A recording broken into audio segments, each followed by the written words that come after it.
Bonjour et bienvenue au premier direct de la Faculté des Arts et des Sciences de l'Université de Montréal. Mon nom est Angélique. Je vais être en votre compagnie pour les 20 prochaines minutes, mais je ne serai pas seule. Le concept est super simple. On a un prof invité, une question que vous voyez au bas de l'écran. Sans plus attendre, je vous présente notre professeur au département de démographie de notre faculté. Il s'appelle Yves Carrière. Yves, bonjour. Bonjour, Roger. Très content de vous avoir parmi nous en direct, simplement pour mentionner à nos participantes et à nos participants que vous pouvez évidemment interagir, commenter en ligne. Si vous avez besoin de précision, ne vous gênez pas, c'est le concept du direct. Alors, Yves, on est au cœur d'un enjeu de société actuellement. On entend parler de la COVID-19 depuis des semaines, des mois. Ça fait partie malheureusement de notre quotidien et aujourd'hui, on va questionner la surmortalité. Vous allez nous expliquer ce que veut dire ce terme. Et en bas de l'écran, la question nous dit, on va la lire pour qu'on soit tous et toutes sur la même longueur d'onde pour répondre à cette question. La pandémie de la COVID-19 a-t-elle réellement causé plus de décès qu'en temps normal? On y répond avec notre professeur Yves. Yves, la parole est à vous. Bonjour à tous. Merci de m'avoir invité pour cette première de la faculté. Euh, alors, une question importante. On avait dit la COVID-19. Euh, pour répondre à votre question, je vais prendre un petit détour parce que d'abord se demander pourquoi parler de surmortalité, à quoi ça va nous servir, alors qu'on présente très souvent, régulièrement, en fait, tous les jours, on fait le compte des décès au Québec, au Canada, aux États-Unis, dans le monde, qui est lié à la COVID-19. Donc, on pourrait tout simplement parler du nombre de décès. Par exemple, bon, j'ai quelques chiffres. Là, au Québec, hier, on franchissait le cap des 5 000 décès. Au Canada, c'est un petit peu moins de 8 000. Aux États-Unis, c'est presque 115 000 décès qui ont été observés, qui ont été identifiés COVID-19 depuis le mois de février. Royaume-Uni, 40 000, en France, 30 000. Donc, on pourrait donner ces chiffres-là et, à partir de ces chiffres-là, essayer d'estimer à quel point un pays est plus ou moins affecté. Sauf qu'évidemment, quand je dis presque 115 000 morts aux États-Unis, ben, c'est une population de 330 quelques millions d'habitants. Au Canada, ben, c'est 37 millions. En France, c'est 60 quelques millions. En Italie aussi. Donc, on ne peut pas juste parler de nombre de personnes décédées puis d'essayer de comparer les pays entre eux. Une des choses qu'on peut faire, par exemple, à partir des décès, c'est de rapporter le nombre de décès par million d'habitants. Et là, au moins, on pourrait commencer à comparer du comparable. Chose Et qu'on non, entend beaucoup parler, Yves, dans les médias, justement, hein, lors des conférences de presse, notamment oui, par million d'habitants pour les comparables. oui, effectivement. Et là, ben, ce qu'on arrive, c'est, par exemple, au Canada, c'est à peu près 200, un peu plus de 200 décès par million d'habitants. Aux États-Unis, 345. En Italie, 563, donc c'était définitivement plus élevé. Au Québec, 550, donc parmi les plus élevés. Si vous voulez aller dans encore si on prend des petites régions, donc dans des petites régions, il faut s'entendre, la ville de New York, c'est 2564 décès par million d'habitants. Montréal, c'est 1417. Et Montréal, parmi les villes les plus touchées. Oui. Quand on le regarde par million d'habitants. Donc, déjà, là, par million d'habitants, on se dit, ben, on peut comparer, c'est assez bien. Sauf qu'il y a un problème. Euh, on n'identifie pas dans chacune des régions, dans chacun des pays, les décès liés à la COVID-19 de la même façon. Donc, il y a un problème d'identification des décès. Euh, Est-ce qu'on tient compte des décès dans tous les types d'établissements? Certains pays, on ne tient pas compte des décès dans les centres d'hébergement de longue durée. On sait, par exemple, qu'à Montréal, la très grande majorité des décès sont dans ces établissements, dans ces établissements-là. Donc, si on ne les comptait pas, ben, on sous-estimerait de beaucoup les décès liés à la COVID-19. Donc, ce que vous Donc, nous dites, Yves, c'est que vraiment, chaque pays décide des indicateurs qu'il va choisir pour mesurer les décès lors d'une pandémie, par exemple. il, donc dans chaque pays, on n'agit pas de la même façon, ce qui fait que de simplement identifier les décès COVID-19 et de faire le calcul par million d'habitants, ça pose certains problèmes. Donc, une des façons de contourner ce problème-là, c'est une façon que les démographes utilisent depuis, je vous dirais, plus de 100 ans, même plus de 200 ans. pour essayer de voir, OK, il y a une pandémie, il y a une grippe.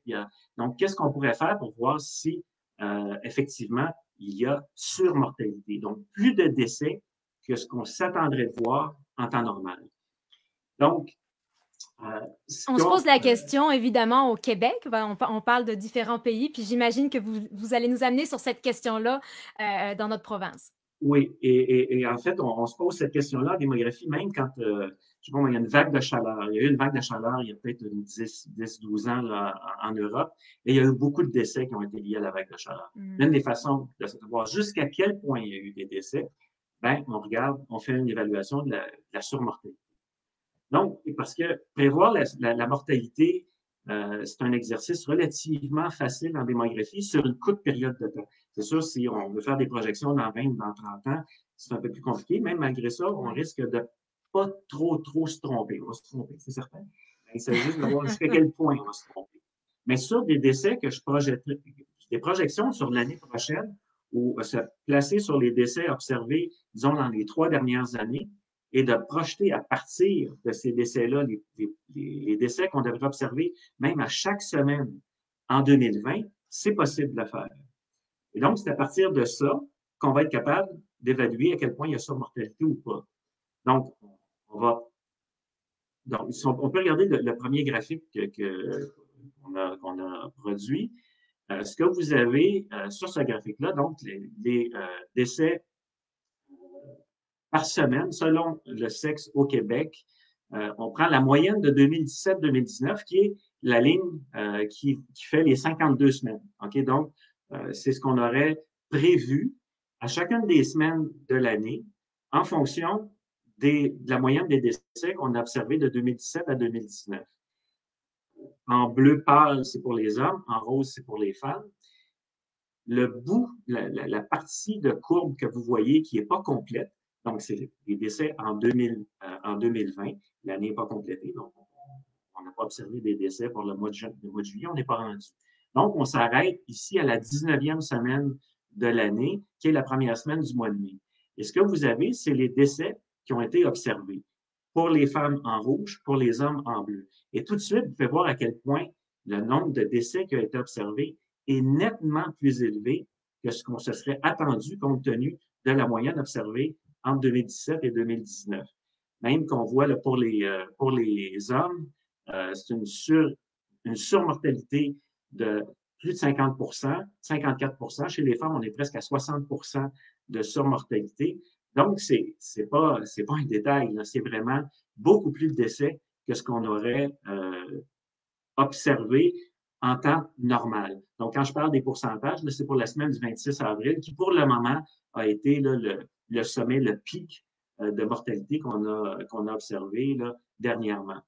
Donc, à partir de ces de graphiques de la sorte, on commence à avoir une bonne idée de ce qu'on a pu observer comme surmortalité. Donc, la réponse à la question, c'est évidemment oui, il y a surmortalité. Le graphique que je viens de vous montrer fait la démonstration de cette surmortalité. Petite question de précision peut-être, Yves, j'imagine qu'il y a des gens qui se la posent aussi aujourd'hui en direct. Ces chiffres-là sont compilés via un institut en particulier. On sait que, par exemple, il y a Statistique Canada qui nous fait le recensement pour les chiffres liés à la COVID-19. Est-ce que, premièrement, est-ce qu'on a obligation de déclarer des décès qui sont liés à la COVID-19? Et si oui, comment est-ce qu'on s'y prend? Est-ce qu'il y a une institution qui s'occupe de cela? Bon, ben, au Québec, ça va être l'Institut national de la santé publique qui va collecter les décès et qui va partager l'information avec l'Institut de la statistique du Québec et des démographes, l'Institut de la statistique du Québec, qui font à chaque année la compilation de tous les décès parce qu'on se sert de cette information-là pour pouvoir calculer l'espérance de vie, par exemple, les taux de mortalité à chaque âge selon le sexe, et on peut calculer les dates de mortalité et calculer l'espérance de vie. Donc, c'est l'Institut national de la santé publique et l'Institut de la statistique du Québec là, qui va compiler les données qu'on va utiliser pour, dans ce cas-ci, estimer est-ce qu'il y a, oui ou non, surmortalité. Donc, bon, une des questions qu'on peut se poser, bon, qui revient un peu, quand on regarde la surmortalité, on voit que, bon, c'est autant chez les hommes que chez les femmes, Et, mais par exemple, il faut voir que les hommes sont plus portés, si vous voulez, les décès. Quelqu'un qui a la COVID-19, on s'en reprend, on va reculer un petit peu. Quelqu'un qui est atteint de la COVID-19, on a un homme, une femme, laquelle des deux personnes a la probabilité la plus élevée de décéder, ça va être l'homme. Parce il y a plus de facteurs qui vont faire en sorte que d'être atteint de la COVID-19 va faire en sorte que vous avez un risque de décès plus élevé, c'est-à-dire comme l'hypertension, des maladies du cœur, des choses. Donc, et c'est des maladies qui sont plus, qu'on observe plus chez les hommes que chez les femmes. Donc, la probabilité de décéder va être plus élevée chez les hommes que chez les femmes. On remarque qu'on pourrait donner des dizaines, voire des centaines d'indicateurs pour mesurer les décès, notamment dans le cas de la COVID-19. Il y a quelques commentaires et questions qui apparaissent, Yves, puis j'ai envie de Ouais, vous poser une question justement ouais. sur le sujet.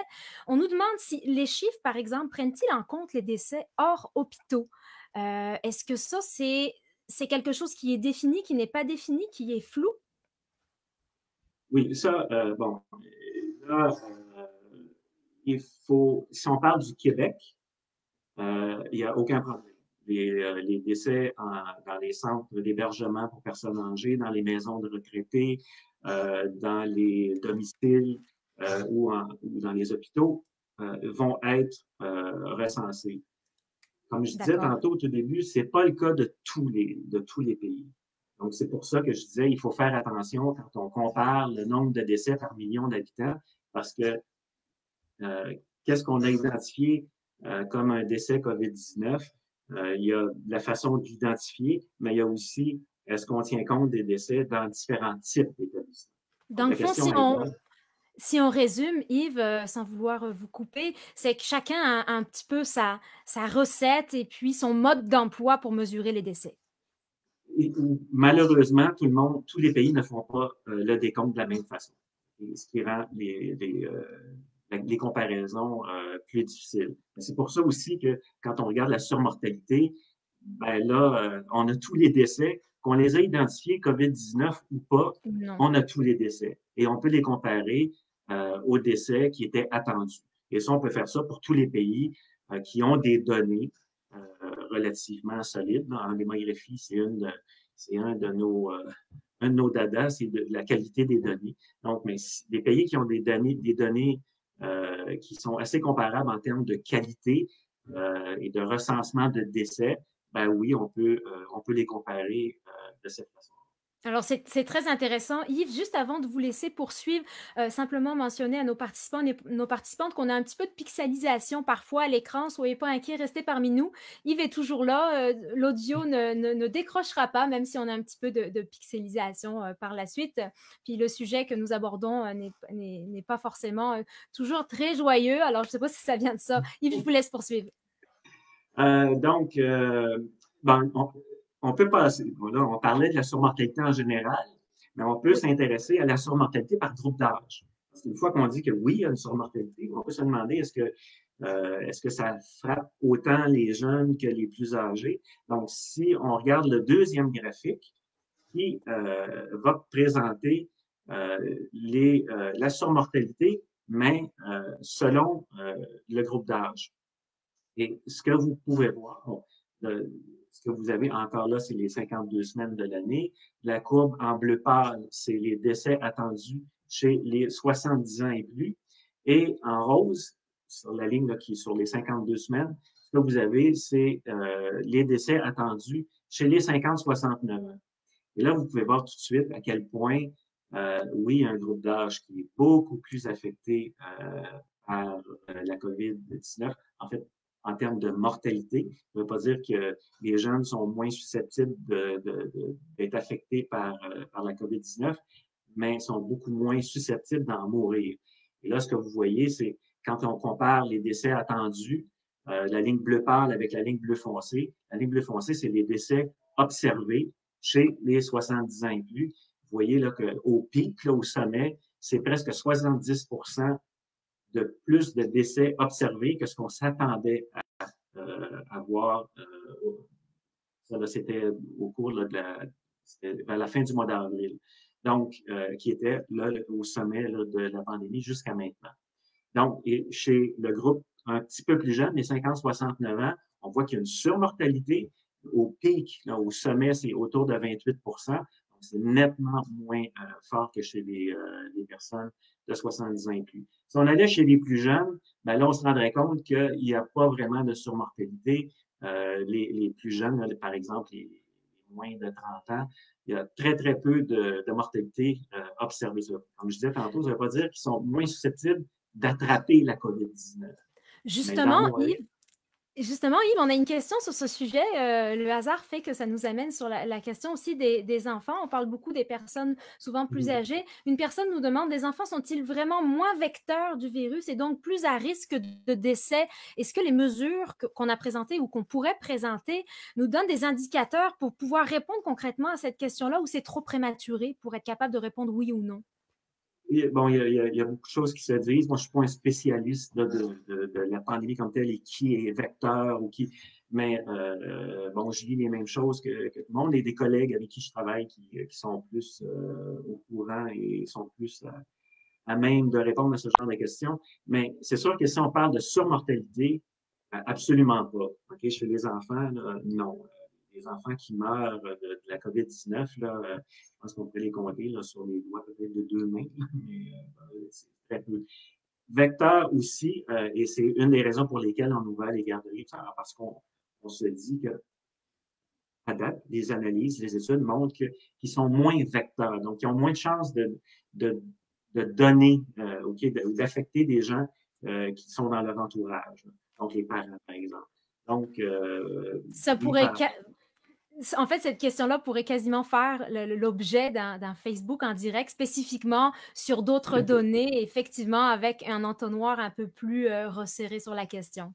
un peu plus pointu, oui, effectivement. Donc, et même que chez certains, on pourrait même observer, non pas une surmortalité, si on regardait par exemple les 18-25 ans, parce que à cause du confinement, parce que le fait que la population était confinée, donc les gens vont au travail, très peu de gens sur les routes. Là, on voyait, si vous avez juste à écouter les bulletins de circulation au mois d'avril, ben, il n'y avait pas vraiment d'embouteillage à Montréal ou sur les autoroutes. Donc, il y a moins de décès. C'est le seul point positif, je pense, qu'on peut trouver à Ben, la c'est pandémie, un c'est les des points embouteillages. positifs. Pour l'environnement, c'est pas une mauvaise chose. Donc, donc, chez les plus jeunes, chez les 18-25 ans, disons, la mortalité, c'est beaucoup de la mortalité accidentelle. De la mortalité qui est liée à des accidents de route ou c'est vraiment des risques que les jeunes prennent plus que d'autres groupes d'âge et qui fait que dans une période de confinement, on risque fort d'observer non pas une surmortalité chez ce groupe d'âge-là, mais une sous-mortalité. Donc, tous les groupes d'âge ne sont pas affectés de la même façon. Dans ce cas-là, c'est beaucoup lié au confinement. C'est pas que la maladie va faire en sorte que les jeunes ont moins de chances, ont moins de risques de mourir qu'avant. Ça n'a rien Oui. à voir. Mais c'est que les comportements qu'ils vont adopter vont être en fonction de règles, de directives de la santé publique qui font en sorte que les gens adoptent moins des comportements à risque qu'en temps normal. Effectivement, tout ça sont des bonnes questions. Effectivement, on parle de surmortalité. Vous nous amenez un petit peu la balle de l'autre bord. Donc, sous-mortalité. Le temps passe, Yves. En fait, on en est déjà bientôt à 20 minutes. Je nous inviterais peut-être à essayer d'amener les derniers éléments. Et évidemment, j'invite toujours les participants, les participantes à continuer de poser les questions. Si toutefois, on n'a pas le temps de répondre à toutes les questions, on va assurément les considérer et vous revenir par la suite. Oui. Bon, juste rapidement, une fois qu'on regarde la surmortalité, tous les pays n'identifient pas les décès, l'excès de décès. Je ne sais pas si on a le temps de montrer le graphique 3, mais je peux juste en parler. Oui, on pourrait, on va le prendre le temps. Je pense OK. qu'en tout cas, on peut allonger un petit peu. Donc, j'ai pris un exemple d'un pays qui n'a pas très, très bien recensé les décès de la COVID-19, reliés à la COVID-19. Donc, les Pays-Bas. Ce que vous voyez, la ligne en pointillé là, qui traverse tout le graphique, c'est les décès attendus. OK, ils sont encore là pour essayer d'estimer la surmortalité. On voit qu'il n'y a pas de surmortalité assez tard dans le mois de mars. Mais tout d'un coup, on commence à observer que quand les courbes sont au-dessus de la ligne en pointillé, c'est des décès qui des excès de décès, donc des décès excédentaires par rapport à ce qu'on s'attendait. La partie enfoncée, la partie orangée, c'est les décès qu'on a liés à la COVID-19. La partie qui est en beige, en gris, entre les pointillés et la partie qui est plus orangée, c'est des décès autres, comme si la moitié des décès, parce que quand on voit là, vraiment au pic, là, la moitié des décès sont associés, les décès excédentaires, sont associés à la COVID-19 et l'autre moitié à des décès autres. C'est un peu difficile de s'imaginer qu'il y a eu autant de décès qui étaient liés à d'autres causes que la COVID-19. Ça ne veut pas dire qu'il n'y en avait pas. Parce que, par exemple, en période de pandémie, ça se peut que des gens qui devaient aller à l'hôpital décident de ne pas se rendre à l'hôpital par peur d'être infectés par la COVID-19, donc ne se rendent pas à l'hôpital et les conséquences de ne pas se rendre à l'hôpital vont peut-être faire en sorte que la personne va décéder. Ou encore, si en période de pandémie, les taux d'hospitalisation deviennent à ce point élevés et que les personnes qui sont atteintes de la COVID-19 viennent qu'à remplir à peu près tous les lits d'hôpitaux, c'est un peu ce qu'on avait peur, c'est pour ça qu'on a confiné la population. On ne veut pas surcharger le système de santé. Ben, s'il n'y a plus de place autre que pour les personnes sont atteintes de la COVID-19, ben, il risque d'avoir des gens qui attendaient pour une chirurgie importante, n'auront pas leur chirurgie et vont décéder d'autre chose que de la COVID-19. Mais ça ne peut pas expliquer la moitié des décès excédentaires. Donc, et ce qui arrivait aux Pays-Bas, en fait, les seuls décès qu'on associait à la COVID-19, c'est si la personne a été testée pour la COVID-19. Et le fameux là, test. Oui. Et là, ce qu'on voit, par exemple, si je regarde les Pays-Bas versus le Canada, c'est au Canada, on teste au prorata de la population le double de ce qu'on fait dans les Pays-Bas. Donc, les risques de passer à côté d'un décès COVID-19 aux Pays-Bas est beaucoup plus élevé qu'au Canada, qui fait en sorte qu'on a ce problème-là décès, mais au moins nos décès excédentaires nous permettent de dire, dans aux Pays-Bas, vous avez probablement pas fait un très bon travail pour identifier des décès COVID-19. On le fait mieux dernièrement, mais il y a eu une période où on passait vraiment à côté là, de plusieurs décès COVID-19. On pourrait parler du sujet très, très longtemps et la question, évidemment, je pense qu'on se pose tous actuellement en direct avec vous, Yves. On a bien compris ce qu'était la surmortalité.